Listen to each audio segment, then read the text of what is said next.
Happy Friday, y'all. We are getting ready for that Texas freeze that's coming. We have a 3-day freeze. So Sunday morning, Monday morning, and Tuesday morning, we're definitely getting a hard freeze of 29 degrees, possibly slightly colder, slightly warmer. It's going to freeze.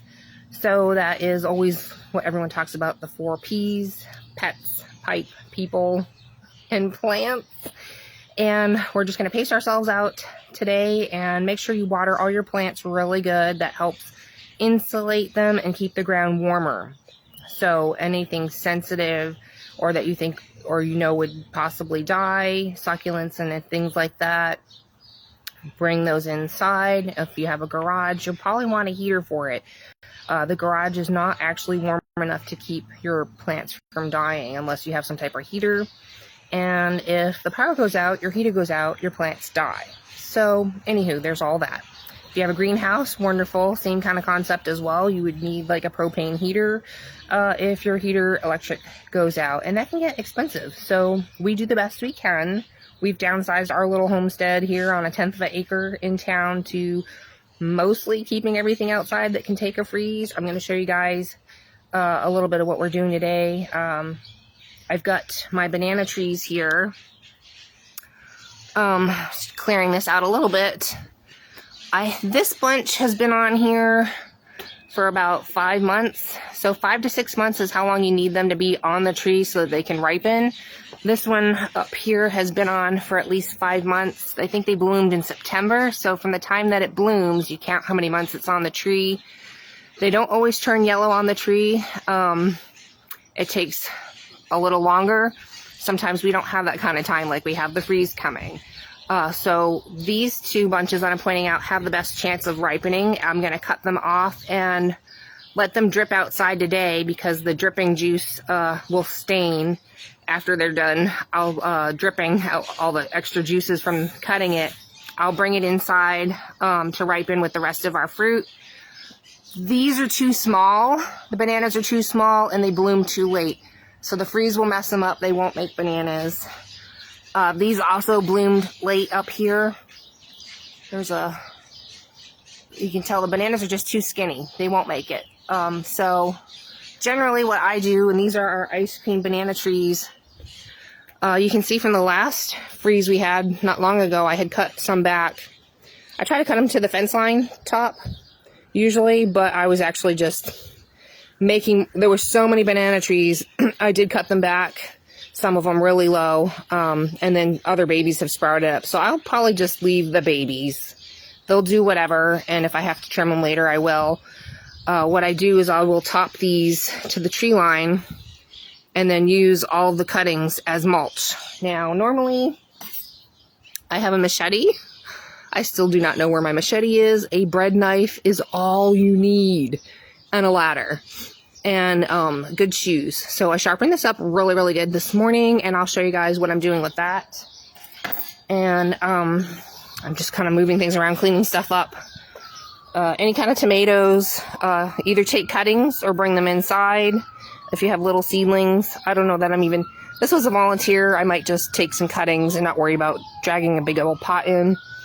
Our lemon tree is in a pot, and it's got some lemons, so I will be taking that into the house. Good morning, Martha. Our peach tree stays outside. Any other little like succulents and things like that will get taken in the house. I will be putting frost covers on a bunch of stuff, so I have a little area over here I'll be frost covering with some banana trees. This is really good for water, for flushing your toilets or doing your dishes if you have a small pool or something like that. Or like a friend said this morning, Kara, thank you, filling up some 55-gallon barrels with water so you have some water in case power goes out and you're not, or there's problems with the water. You know, you want bottled water for fresh drinking, but this is great for flushing toilets or washing dishes. We'll be frost covering our pepper plants. My green bean plants will all get frost covered. Whether they make it or not, we'll find out. But I'll be putting good frost covers on them. I'll probably take in our pineapple bush that I've got going on in a pot. I'll just put a fuzzy blanket around this banana tree. It usually puts pups up and it'll make it. moringa dies back and always grows back. Things like your paddle succulents and elephant ears, if they have babies, you can just take them out and put them in a pot and bring them inside so you're not bringing a big old pot in. I got our potatoes back here. I'm going to put a couple more hoops and hoop this. I don't have a frost cover because we weren't planning on having this, but I do have an extra large fuzzy blanket. I'll just be draping over it, and it's up against the fence, so that should help keep the potatoes nice and cozy. Make sure you water everything real good. Fig trees don't ever die, but the figs won't make it. We're South Texas here, Zone 9B. I will be watering everything. The onions will be fine uncovered. Don't worry about it. They'll still make good onions. We've gone through worse freezes and they've come out just fine. I have a huge frost cover for this hoop house. I gotta switch it up because I didn't use it over here this last one. I was testing it out on the potatoes, but I'll be putting it in this house. I've got collards, rainbow carrots, a spider web, a bumblebee. What's up, buddy? Getting some yummy food? We've got, like I said, there's some cauliflower. Harvest anything that you want to eat over the next week and just, have it either in your fridge or in a cooler. You could put it in a cooler on your porch so it stays cold. Some of this is starting to almost bolt, so I need to harvest some of our broccolis, but some will be okay to just cover up. And I've got cauliflower starting, so I don't want that to get burned, so I'll be frost covering this whole back area. There's like a few volunteer tomato plants. They're not super tall, so I'll probably dig those up today and pot them up and bring them inside because they're manageable size. And I got another volunteer tomato here. This guy was looking beautiful. So we'll see. I might just take a few cuttings, and stick it in a glass of water. This is my potato patch. So one of them did die back, probably because it's almost ready to harvest anyway, that one. But I had a frost cover over this. I was testing out a new one. It's not as heavy duty as the one I normally buy, but it was longer, and I needed it to be. I need a longer frost cover for this hoop house because the one I have doesn't quite make it all the way to the end. So you could use fuzzy blankets, but I'm just going to try using the longer one in there and then my shorter one over the potatoes because this will get the brunt of the wind from the wind chill. Whereas the lighter weight frost cover I'm going to use in the hoop house, there's the fence line back here and the wood pile. And we have shade cloth over the hoops as well. So that'll actually help protect against wind chill. So I'm going to put the lighter weight frost cover that's longer in that hoop house. And then like our goji berries will be fine. They'll die back and come back out. Eggplant's done its thing. It's done. Our Rose of Sharon are really cold hardy as well. They're like a beautiful hibiscus in the spring, and you don't have to do anything to them. You can leave them in a pot, leave them in the ground. They'll be beautiful. I'll throw some frost cover maybe over here. I've got some peas and some peppers and cilantro. Basil cannot take a freeze if you put a frost cover over it. Trust me, just bring it inside. You can take some cuttings and start rooting them. I'll probably throw some of the herbs. The oxalis, it can die back and come back, but it's so beautiful. I'm going to bring it inside anyway. And this is that pistachio strata. That can stay outside. Your prayer plant will need to come inside. And this hoop house in here is all my greens. So it's my fresh greens of my dandelions, my Swiss chard, my yellow and orange carrots, and I've got more broccoli here as well that I'll be covering up with a giant frost cover. I'll just take these planters down. This is some Swiss chard and some spinach and collards, and I have I believe it's a 10 by 20 frost cover. It's called the Blanket. It's the heaviest duty I can find. It's waterproof. It does let a little bit of sun, like air, flow through, but it's repellent to ice and sleet, and it's a little bit more cold hardy than some of the other frost covers out there. It's called the Blanket, specifically Plankett, and it's on Amazon, and I've used it for the past 9 years here, and it's the best frost cover I've ever had. Nice heavy duty, and this should be fine. I just weigh things down with bricks along the corners and the sides. So let me see. A lot going on here this morning. We helped a friend with her plants yesterday and visited.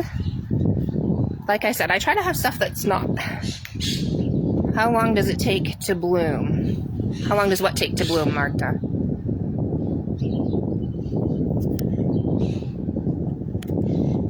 Is that the banana trees? It can take 18 months before you see a bloom on your banana tree. And then once it makes a bloom on the banana tree, it takes about 6 months from then before you harvest the bananas, if that's what you're asking. If it's something else, let me know in the comments. Another thing that's fine is grapevines. So I've got a Thompson seedless here. I've got more broccoli up here that hasn't made heads yet, but I will be frost covering it as well. If you have plants up against the house, the residual heat of your house does help insulate them. So if you only have sheets and blankets, fuzzy blankets, heavy quilts, always check out your thrift stores for, blankets too, or the end of the season. They do end of the season sales, like Walmart has some heavy duty fuzzy blankets on sale right now. Anything on my porch, I'll probably be bringing inside, little seedlings, grapevines, aloe, things like that. Any hanging planters, I've got 2 of them. Those will come inside. The Hoya needs to come inside or cover it. What is this? The fern? Some kind of ferny fern. Fox fern. I usually just toss like a blanket on it and leave it here, and it's fine. Again, it's up against the house, so that helps. The boxwood trees, just water them decent enough. They'll burn on the tips. I don't ever cover them, and then later in spring we trim all the burned tips off, and it's fine. Never had an issue, except for we had 2 plants back here, and the only reason why they died is because up here is our drip line, and heavy water would pour down, and it drowned out the roots of 2 of them. So 2 of them die because they get too much water. We normally don't really water these at all. And our lettuce bed up here,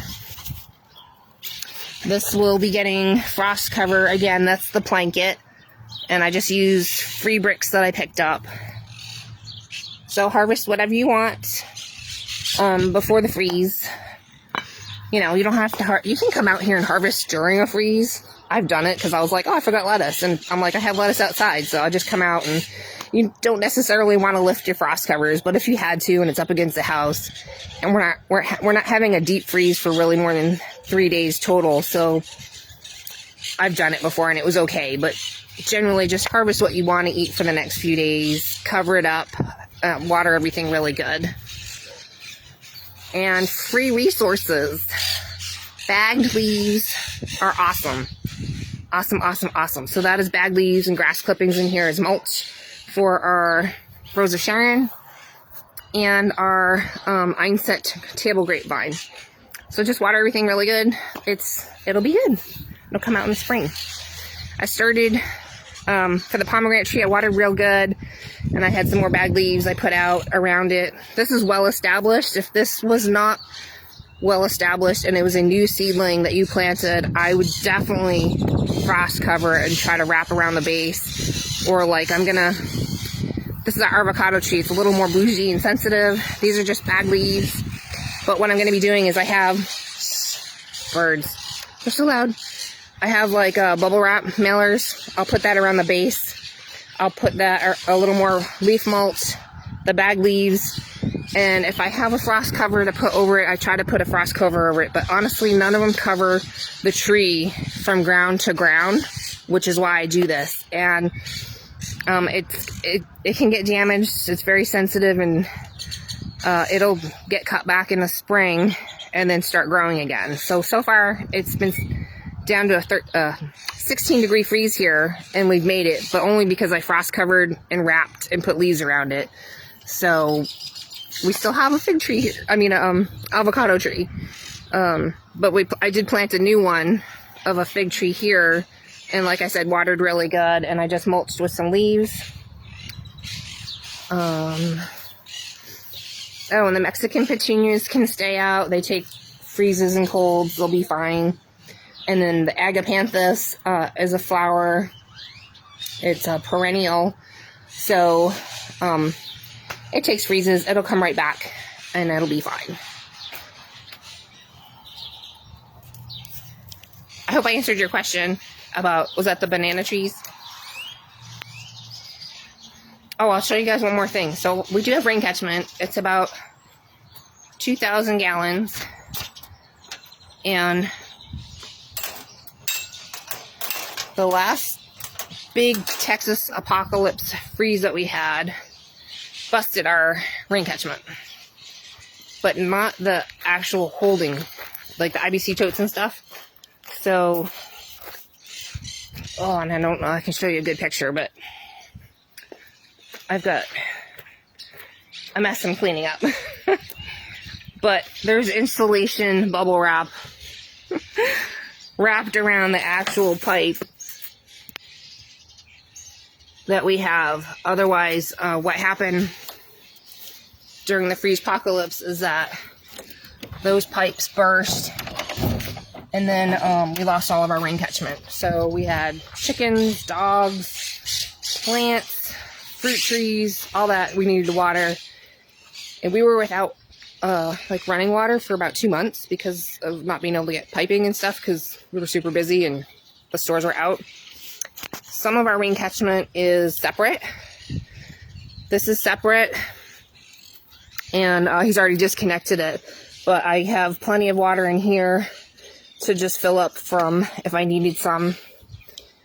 And we have another one that's separate over here. So sometimes not connecting all your rain catchment is a blessing, because you won't lose it all. So, and I've got another one back here. Oh, and ran out of boards. Hubby's at work, so bag leaves it is by our pier and beam house. This is our coldest room in the back here, and so I just got bag leaves up against that crawl space. So money saving. Also, you know, it turns into mulch and compost. So we do that every season. We did get the other side with some good new wood. But that's what we got going on this season. See if you can see. Okay, so there we are. Oh, let me see if I can get the bananas down.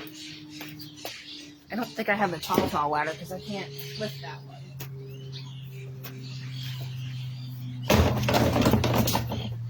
Okay, this is going to be in the way. Alright. Woo!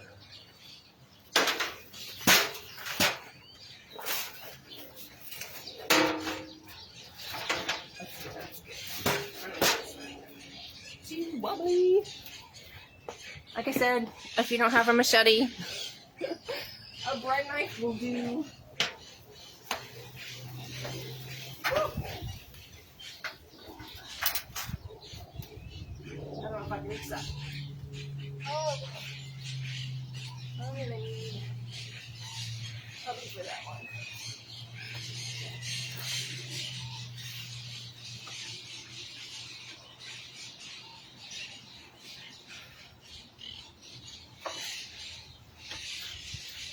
I'm gonna need Hubby.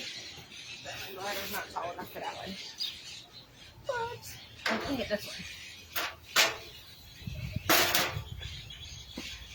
So I get this one over here.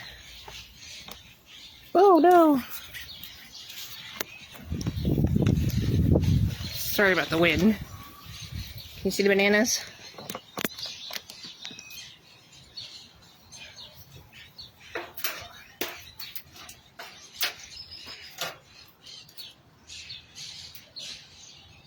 Actually gonna take some of the weight off. That's pretty heavy.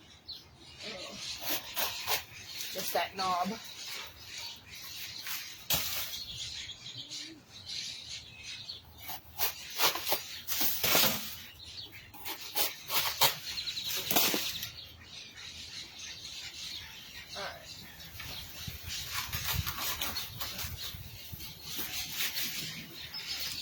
The wind wants to pick up. What the heck? Trying to do this before it gets too windy, y'all. Don't do this if it's super windy. It's dangerous.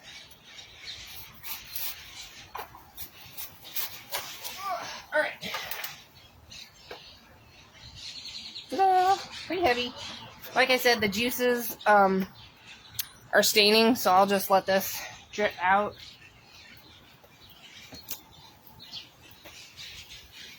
On my table, and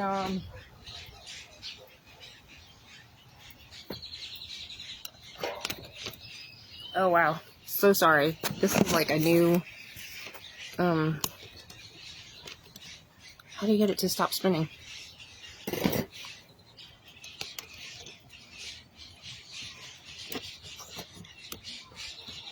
I thought I locked it. There we go.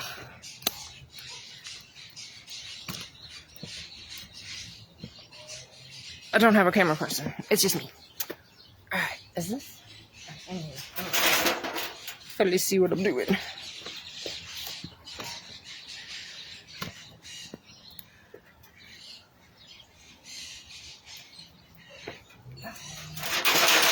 Sometimes it's easier to, if you can reach the leaves first, that can be helpful. I'm actually, because this one's leaning this way, I go with how the banana tree is leaning. I don't know how else to describe it. And I'm just going to start hacking it right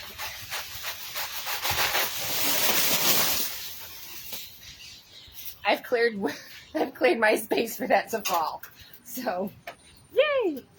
And then I'll just start hacking at it now. Hacking it up. And mulching.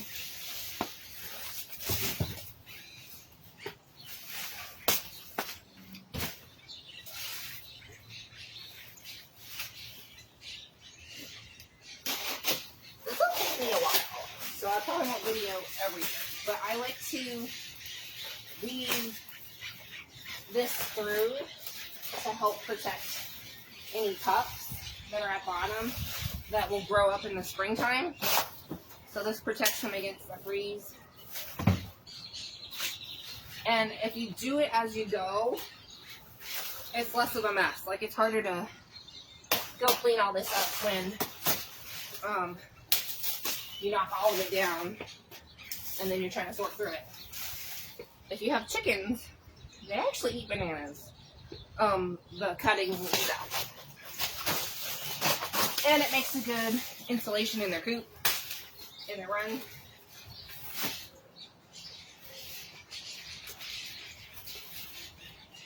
Okay, I know someone's gonna ask me, why don't I leave the banana trees until the freeze and take care of it afterwards? They get mushy. They freeze and they'll get mushy. And then you got a hot mess to deal with, and then they'll start falling over on themselves. They're really heavy because they're full with a lot of water, like celery. So it could damage your roof. It could damage your fence line. If you don't have it near a roof or a fence line, I might just leave them. But I have a roof and I have a fence line, so mine get cut down every time there's a freeze coming. And those are my tips.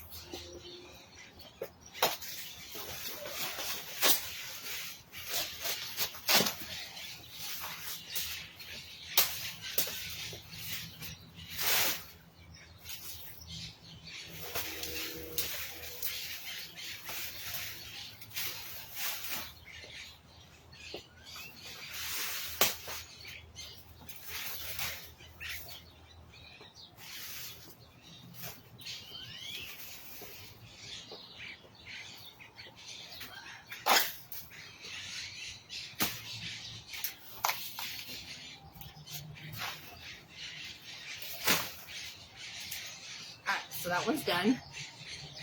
I didn't quite get that one to the fence line, so I cut it again. And can you see where it's at? I'm trying to see if it's in the camera. Okay, so see where I cut it? It's not at the fence line. I can still cut it back a little more right now. So that's what I'm going to do. The reason why I didn't cut it further down is because it's more dangerous to cut the banana tree the lower you cut it. It's bigger and heavier. So it's as high as you can reach safely and angle it with the wind and all that. Cut as high up as you can reach. Drop that section. If you need to do smaller sections as you go down, awesome. But that first one, it's a juicy. So be careful.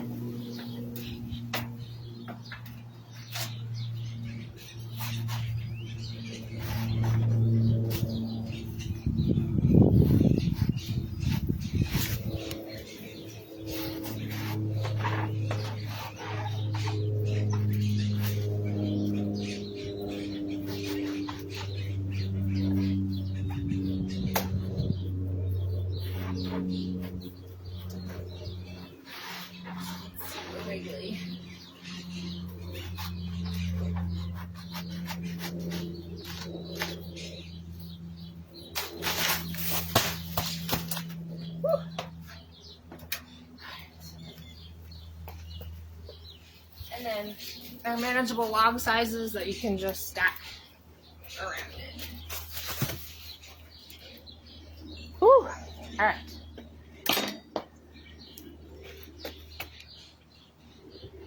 Those are my best tips for your garden before Texas freeze. We're in zone 9B, South Texas. I'm close to the water. I'm about a mile from the Gulf and the Bay side here. And we do this every year. Some years we sneak by without a hard freeze. If we stay above, if we stay at 34 degrees, the banana trees I don't bother cutting. Then we sneak through, the bananas ripen, and we get to have a bigger harvest. Normally, the bananas, sit down for a second. Normally the bananas bloom sooner. And if they make a bloom here in South Texas, by bloom, I mean that hanging thing right there. That's the bloom. It starts with the little pod. If that makes, and you see it by like August 1st, and you're fertilizing and watering and do all the things that you need to do, if it needs fertilizer, we actually use a lot of rabbit manure there. So we just water weekly with our gray wash water. You have a chance to get the bananas to ripen if we don't get a freeze until like January, like we are right now. So the timeline is get the banana trees to bloom as soon as possible in the springtime after our first freezes and our frost date, which was I think around Valentine's. It's pushing it back a little bit now towards February 17th or so. Just check the weather and things like that before you plant for springtime. Keep seedlings in pots, pot them if you need to, but don't plant anything until that week after Valentine's. Just check the weather to make sure we're not getting any crazy wild freezes that come in, because we had one year and it was like total devastation here. That was our freeze apocalypse. So, as soon as spring is here, you can start fertilizing your banana trees. Don't worry about all that mulch. It breaks down, it dehydrates, and just provides good fertilizer to your banana trees. You won't even see it. It just turns into dirt and soil. Start fertilizing and watering as soon as you can to try to get those blooms going, to get your bananas harvested before we have freezes. So the other reason why I cut ours to the fence line is because when we have a freeze and I cut our banana trees to the fence line, if there's any kind of freeze damage, I wait until it starts getting mushy. If it's super mushy, I'll just start slicing back until it's like celery and it's nice and firm. And then the taller your banana trees are after a freeze and you've cut off the damage, they just start shooting up new bananas, banana trees. If they haven't made a banana pod yet, they'll start shooting up new banana trees a whole lot sooner than if you're waiting for baby pups to come up from the ground from the mother tree. So cutting them to the fence line gives you a jump on getting bananas faster, and getting them to that into the sunshine and everything. And that's kind of one of my tips for getting bananas a little bit faster before a freeze is I've seen people cut them back to the ground and we don't really need to do that. Just cut off if there's any extra damage after the tree line cut, you can cut them back a little bit more, but it gives you that extra, you're cutting out time so that the banana trees can grow as fast as they can to make your bloom sooner. I think we'd already harvested bananas, did we? I don't remember. But anywho, these guys had decided to bloom really late.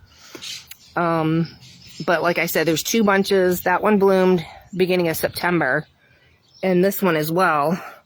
So these have a chance of ripening. Now, they're not as fat or plump as they could be. That's partly because of our heat and our drought. So had they gotten some more rain, they'd be plumper and fatter and bigger. The blue ice cream Java gets to be about this long and maybe like that fat. Like this, it gets as fat as a regular banana, but maybe not as long. So these will be short ones, but if they ripen, they'll still be good. If they don't, we at least tried. We gave them a chance. But out here, they'll have no chance with the freeze. The freeze will just damage them completely, and they'll be gone. And so it does take about 18 months before you get bananas. But like I said, if you cut them to the fence line, it gives you a jump start on that growth of the banana tree so it can bloom a little bit quicker. So those are my tips. We get bananas like about every 2 years, every 2 to 3 years, depending on how hard our freezers are. And I've tried lots of things. I've tried cutting stuff down and ripening, so I kind of know if it's going to work or not. These, we're giving them a 50-50 chance of actually ripening in the house. They'll ripen a little bit faster if you actually cut them off of the stalk and put them with like oranges, apples, and bananas, because the gases that the other ripening fruit give off will help ripen them a little bit faster. If you don't want them to ripen fast, you can just leave them on that original stalk, and just as they ripen, you can cut them off then. And that way you can space out the amount of time you have to like enjoy them and eat them, and you won't have to be like, I got to eat them all right now or something.